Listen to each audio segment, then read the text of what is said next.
Ukraine ইস্যুতে পাল্টাপাল্টি হুমকি ধামকির পর বহুল প্রতীক্ষিত বৈঠকে মিলিত হলেন মার্কিন ও রুশ প্রেসিডেন্ট।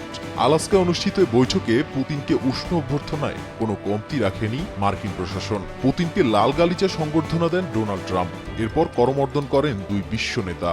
লাল গালিচায় পুতিন ও ট্রাম্প যখন এগোচ্ছিলেন ঠিক তখনই আকাশে একের পর এক উড়ে যায় মার্কিন যুদ্ধবিমান B-2 বোম্বার আর F-22 র্যাপটর।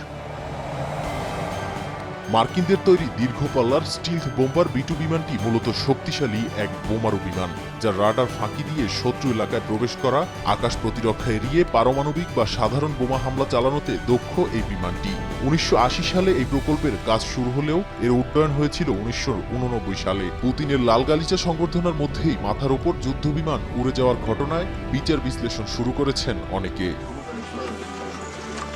বিশ্লেষকদের মতে ট্রাম্প পুতিনের হাঁটার সময় বিমানের মহড়া যুক্তরাষ্ট্রের সামরিক সক্ষমতা প্রদর্শনের অংশ।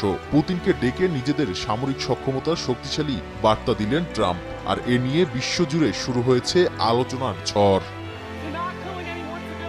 3 ঘন্টার বেশি সময় ধরে বৈঠকের পর একই গাড়িতে উঠে যান দুই নেতা। প্রতিদ্বন্দ্বী দুই পরাশক্তির শীর্ষ নেতাকে একই লিমুজিনে দেখা সচরাচর ঘটে না। ট্রাম্প পরে জানান তিনি ইউক্রেনের প্রেসিডেন্ট ভলোদিমির জেলেনস্কি এবং ন্যাটো মিত্রদের সঙ্গে পরামর্শ করবেন। অন্যদিকে পুতিন দাবি করেছেন 2022 সালে যদি ট্রাম্প প্রেসিডেন্ট থাকতেন তাহলে ইউক্রেন যুদ্ধ শুরুই হতো না।